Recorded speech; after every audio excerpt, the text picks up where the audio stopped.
What is up, guys? Welcome on back to Tech Talk Vids. And in today's video, I want to talk a little bit about the Google antitrust lawsuit and what it means moving forward for Google. And if you do YouTube, it might be important to you. For the longest time, whoa, for the longest. Yo, Percocet, Miley Percocet, Percocet, Miley Percocet, represent, gotta represent. So guys, Google just lost their antitrust case over search.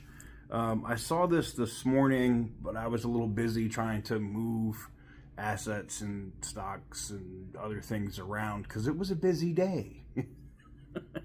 Busy day in finance, I will say that for sure. I just want to give you the key points, and I want to talk about what I think could be happening if you do YouTube. If you use YouTube as a dependent income. A federal judge in the U.S., a federal U.S. judge ruled Monday that Google has illegally held a monopoly in search and text advertising. The court homed in on Google's exclusive search arrangements on Android and Apple's iPhone and iPad devices.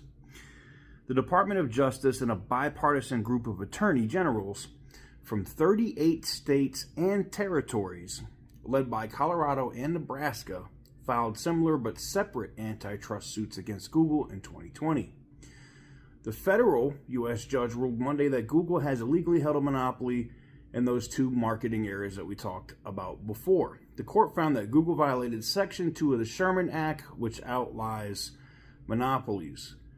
It's the first time that an anti-monopoly decision against a tech company in decades. It's been a long time since this has happened. Google is a monopolist. This is a quote from the judge. Google is a monopolist, and it has acted as one to maintain its monopoly. Judge Amit Mehta, hopefully I said that correctly, of the U.S. District Court for the District of Columbia wrote in the decision. Department of Justice and a bipartisan group of attorney generals with those 38 states filed similar suits in 2020. Attorney General Merrick Garland called the decision a historic win for the American people. No company, no matter how large or influential, is above the law. Garland wrote in a statement, the Justice Department will continue to vigorously enforce our antitrust laws. In its ruling, they basically came down on how advertising pops up in search and how Google has basically a monopoly over that. Now, they do mention YouTube in here, and they also mention the search that is used on iPhones, iPads, food stamp phones, flagship phones. It doesn't matter. And what it means moving forward, now Google is going to appeal, obviously. They will appeal it.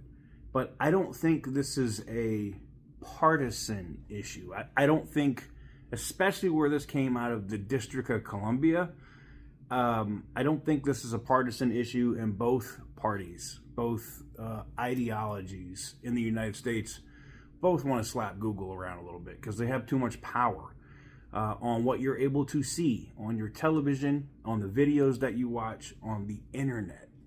Now, I don't know how fast this will happen. I gotta be honest, if Google appeals it, I don't know if there's any, I don't think they're gonna break Google up, but you have to understand that I think Google was prepared for some of this stuff back when Google became a sub-company of Alphabet, right? A lot of people don't know that or still don't really pay attention to that stuff.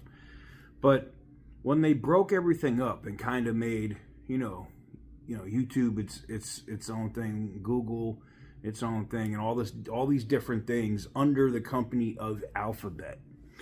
Now, could the U.S. government break up Google and make them, have to move their searching and advertising into multiple companies for competition? Yes. Does that screw you as a creator if you do YouTube and rely on YouTube ads because you got like one of these plaques or something? Maybe you have a few different YouTube channels. Yeah, it does. Don't get it twisted. It could directly affect YouTube. There are other similar lawsuits that are pending saying that YouTube is a monopoly and nobody has the access to space that YouTube has. Now, there's other actors, there's other apps, companies that are trying to get a foothold here in the United States and elsewhere, like Ganjin World and Rumble and the like, right? TikTok, which is now doing long form videos, and Facebook's been doing them for a while, but I don't know, man. Facebook is such a high watermark to either get into, even if you have a huge audience. It's just a pain in the ass to deal with. But I leave the question to you. What do you guys think about the antitrust ruling that came down from Google today, and how quick do you think it will end up affecting creators on this very platform? Because I think when it comes to advertising, if Google had that monopoly there and they're going to slap them for that, best believe it's going to affect YouTube. And you've already seen revenues drop like crazy. I mean, for me, I have multiple channels, but like I give you an example on an automotive channel. You know, if I average about 1.2 to 1.5 million views a month, you know, it pays me around $11,000, right? And that same 1.5 million views around 2020 was paying me, you know, closer to $18,000. So we've all seen the ad revenue drop, but it's going to be interesting to me to see what you guys say or what you guys think in the comments. But anyways, let me know what you guys think in the comment section down below. Thank you guys very much for watching. I truly appreciate it. And as always, stay petty, my friends.